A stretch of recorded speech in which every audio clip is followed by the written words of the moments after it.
নমস্কার বন্ধুরা, আমার চ্যানেলে আপনাদের স্বাগত জানাই। আজকে আমি আপনাদের বানিয়ে দেখাবো পোনা মাছের কোরমা। তার জন্য মাছটাকে ধুয়ে রেখে দিয়েছিলাম। এবার ওর মধ্যে নুন দিলাম, আদা পেস্ট, কাঁচা লঙ্কা পেস্ট, টক দই দিলাম 2 চামচ, সামান্য একটুখানি টেস্টের জন্য চিনি দিলাম, আর কাশ্মীরি লঙ্কা গুঁড়ো দিলাম, আর একটা পেঁয়াজকে পেস্ট করে রেখেছিলাম সেটাকে দিয়ে দিলাম। দিয়ে ভালো করে মেখে নেব।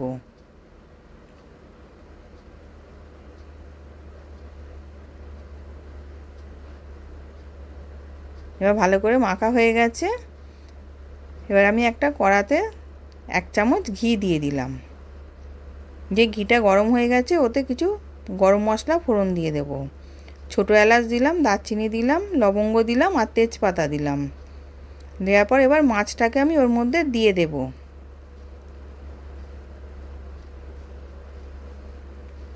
এবার মাছটাকে দিয়ে দিলাম, গ্রেভিটাও দিয়ে দিলাম, আর ওই মশলাটার মধ্যে আমি বাটিটা ধুয়ে জল দিয়ে দেব।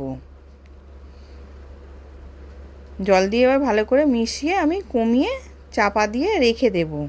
ওটাকে কমিয়ে রেখে সেদ্ধ করে নেব। এবার এক পিঠটা হয়ে গেছে, উল্টে দিলাম আর এক পিঠটা।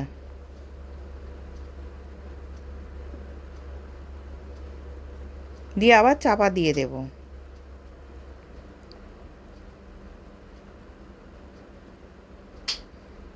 এবার হয়ে গেছে, এবার আমি নাবিয়ে নেব। তার আগে ওপর থেকে আমি ধনে পাতা ছড়িয়ে দিলাম, কুচিয়ে রেখেছিলাম।